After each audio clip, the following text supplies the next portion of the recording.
आसतु आमे नहीं प्रभुंक वाक्यर किछि आलोचना करिबा।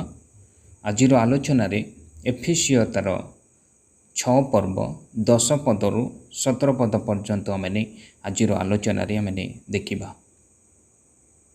एफिसियो प्रेरित पाउलंकर एक पत्र अटे, जहाँ से कारागार थिबा समय रे से एफिसियो मंडली निकट को से लिखुअछन्ते एवं से 6 पर्व 10 पदरु 17 पद जेतेबेले आमे पाठ करूछु सेठारे जड़े ख्रीष्टीय योद्धा बा आत्मिक योद्धा किपरि भावरे से आत्मिक शत्रु सहित युद्ध करि परिबो एवं से जय लाभ करि परिबो से विषय रे एठारे से वर्णना करिसन्ते। आसंतु आमे से विषय को आलोचना करिबा। आजिर आलोचना रे माने तीनोटी विषय देखिबा। प्रथम विषयटी हैला ईश्वरंक ठारू शक्ति प्राप्त हेबा।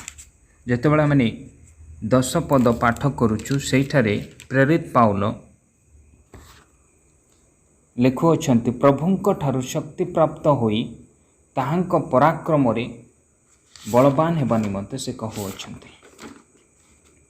द्वितीय रे जेतेबेले माने 12 पद पाठ करूछु सेठारे माने देखिबा को पारुछु आंभमानकर शत्रु किए। प्रत्येक ख्रीष्टीय योद्धा निजर शत्रु को चिन्हिबा आवश्यक अटे। एवं तृतीय रे जेतेबेले आमे 13 पद पाठ करूछु सेठारे माने देखिबा को पारुछु कि प्रेरित पाउल ईश्वरंकर समस्त सज्जा को जड़े ख्रीष्टीय योद्धा परिधान करने को हब ताहा से एठारे वर्णना करुअछन्ति। 14 पदरु 17 पद पर्यंत जेतेबेले आमे पाठ करूछु सेठारे प्रेरित पाउल 6 गोटे ईश्वरंकर सज्जा विषय से वर्णना करुअछन्ति।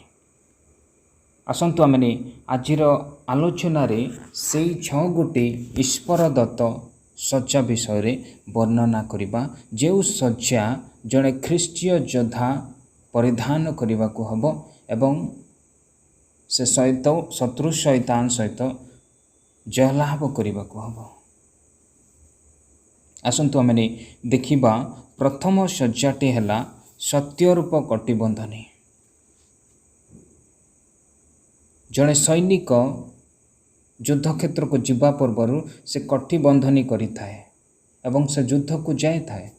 सेही परि जड़े ख्रीष्टीय योद्धा सत्य को कटिबंधनी परि कटि बांधिबा आवश्यक अटे। सत्यर अर्थ ईश्वरंकर वाक्य अटे। प्रत्येक विश्वासी ईश्वरंकर वाक्य को हृदय मध्य संचय करी रखिबा आवश्यक अटे, जद्वारा से वाक्य को से अनेक प्रकार समस्या जेतेबेले शैतान आमମାନଙ୍କର आत्मिक जीवन को नष्ट करने पाई व्यवहार करिथाए सेही समय रे सेही सत्य रूप वाक्य आमମାନଙ୍କୁ उद्धार करिथाए। आमे जानू शैतान किपरि भावरे हवा आदम को मिथ्या कही सेमानଙ୍କୁ ठकी देइथिले। आमे जानू शैतान मिथ्यावादीर पिता अटंती। सेथिपाई प्रत्येक ख्रीष्टीय योद्धा सत्यरूप कटिबंधनी करिबा आवश्यक अटे। आसंतु आमे द्वितीय सज्जा को जीवा। द्वितीय सज्जाटी हैला धार्मिकता रूप उरस्त्राण। धार्मिकता रूप उरस्त्राण को परिधान करने को हब जड़े विश्वासी, जद्वारा से निजर आत्मिक जीवन को सुरक्षा करि परिबो। धार्मिकता केहुटारू आसुअछि जेतेबेले आमे यीशु ख्रीष्टଙ୍କ ऊपर विश्वास करूछु एवं आम्भमानकर विश्वास दृढ़ हेबा आवश्यक अटे। आमମାନଙ୍କର विश्वास जदि दृढ़ अच्छी वाक्यर लेखा अच्छी अब्राहम विश्वास द्वारा धार्मिक गणित होते ସେହିପରି ପ୍ରତ୍ୟେକ ବିଶ୍ୱାସୀ ନିଜ ନିଜର ବିଶ୍ୱାସକୁ ଦୃଢ଼ କରିବା ଆବଶ୍ୟକ ଅଟେ। ଦୁଃଖ ସମୟରେ ସୁଖ ସମୟରେ ପ୍ରତ୍ୟେକ ପରିସ୍ଥିତିରେ ଦୃଢ଼ କରିବା ଆବଶ୍ୟକ ଅଟେ, ଯଦ୍ୱାରା ସେ ନିଜର ଆତ୍ମିକ ଜୀବନକୁ ସୁରକ୍ଷା କରିପାରିବ। ତୃତୀୟ ସଜ୍ଜାଟି ହେଲା ଶାନ୍ତିଦାୟକ ସୁସମାଚାରର ପାଦୁକା ପାଦରେ ପିନ୍ଧିବା ଆବଶ୍ୟକ ଅଟେ। ଏହାର ଅର୍ଥ ହେଲା ପ୍ରତ୍ୟେକ ଖ୍ରୀଷ୍ଟୀୟ ଯୋଦ୍ଧା ସୁସମାଚାର ରୂପ ପାଦୁକା ପାଦରେ ପିନ୍ଧିବା ଆବଶ୍ୟକ ଅଟେ। ସେ ନିଜକୁ ପ୍ରସ୍ତୁତ ରଖିବା ଆବଶ୍ୟକ ଅଟେ। ପ୍ରଥମ ପିତର ତାର 3 ପର୍ବର 15 ପଦରେ ଲେଖା ଅଛି, କିନ୍ତୁ ଖ୍ରୀଷ୍ଟଙ୍କୁ ପ୍ରଭୁ ବୋଲି ଆପଣା ଆପଣା ହୃଦୟରେ ପବିତ୍ର ରୂପେ ମାନ୍ୟ କର। ତୁମ୍ଭମାନଙ୍କଠାରେ ଥିବା ଭରସାର କାରଣ ସମ୍ବନ୍ଧରେ ଯେ କେହି ପ୍ରଶ୍ନ କରେ ତାହାକୁ ପ୍ରତ୍ୟୁତ୍ତର ଦେବାକୁ ପ୍ରସ୍ତୁତ ରୁହ, କିନ୍ତୁ ନମ୍ର ଭାବରେ ଓ ସଭୟରେ ଉତ୍ତମ ବିବେକର ସହ ଉତ୍ତର ଦିଅ।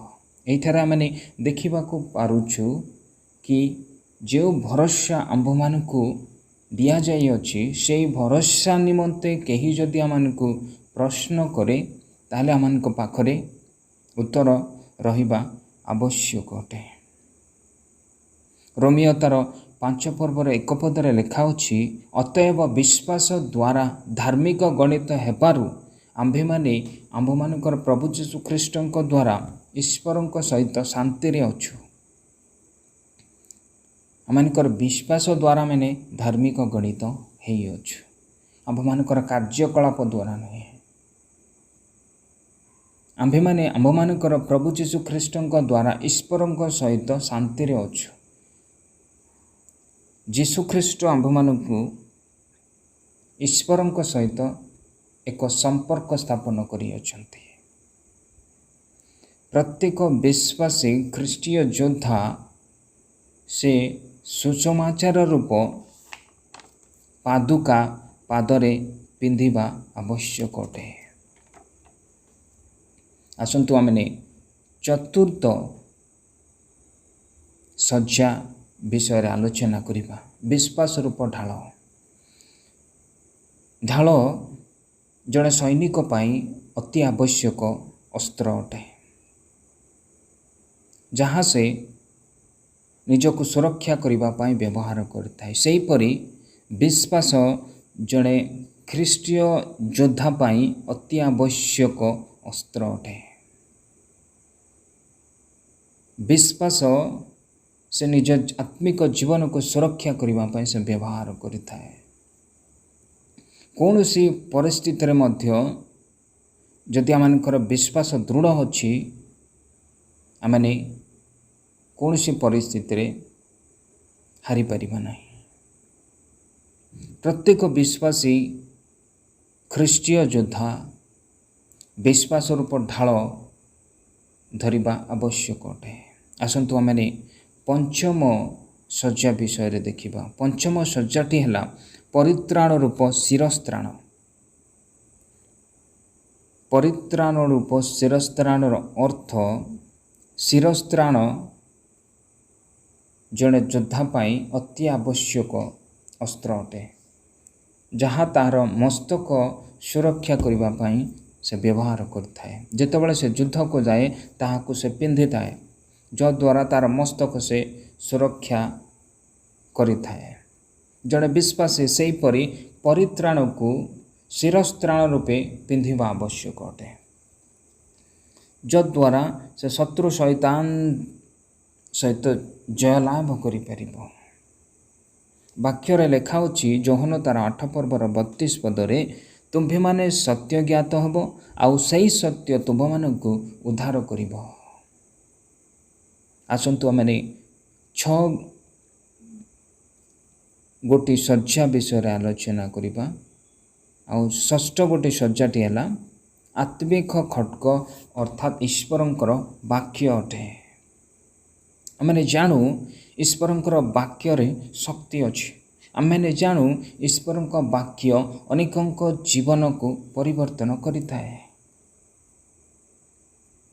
ଏବେ ତାର 4 ପର୍ବର 12 ପଦରେ ଲେଖା ଅଛି, କାରଣ ଈଶ୍ୱରଙ୍କର ବାକ୍ୟ ଜୀବନ୍ତ ଓ କାର୍ଯ୍ୟସାଧକ, ପୁଣି ଦିଦାର ଖଡ୍ଗଠାରୁ ତୀକ୍ଷ୍ଣତର, ଆଉ ପ୍ରାଣ ଓ ଆତ୍ମା, ଗ୍ରନ୍ଥି ଓ ମଜ୍ଜାର ବିଚ୍ଛେଦ ପର୍ଯ୍ୟନ୍ତ ପରିଭେଦକ, ଏବଂ ହୃଦୟର ଚିନ୍ତା ଓ ଭାବର ସୂକ୍ଷ୍ମ ବିଚାରକ ଅଟେ। ଏଇଠାରେ ଆମେ 6 ଗୋଟି ଈଶ୍ୱରଦତ୍ତ ଶଯ୍ୟା ବିଷୟରେ ଆମେ ଦେଖିବାକୁ ପାରୁଛୁ। ପ୍ରତ୍ୟେକ ବିଶ୍ୱାସୀ ଖ୍ରୀଷ୍ଟୀୟ ଯୋଦ୍ଧା ଏହିସବୁ ଶଯ୍ୟାକୁ ବସ୍ତ୍ର ରୂପେ ପରିଧାନ କରି ଶତ୍ରୁ ଶୈତାନ ସହିତ ଜୟ ଲାଭ କରିପାରିବ। ପ୍ରଭୁ ଆମମାନଙ୍କୁ ଏହି ଛୋଟ ବାକ୍ୟରେ ପ୍ରତ୍ୟେକଙ୍କୁ ଆଶୀର୍ବାଦ କରନ୍ତୁ।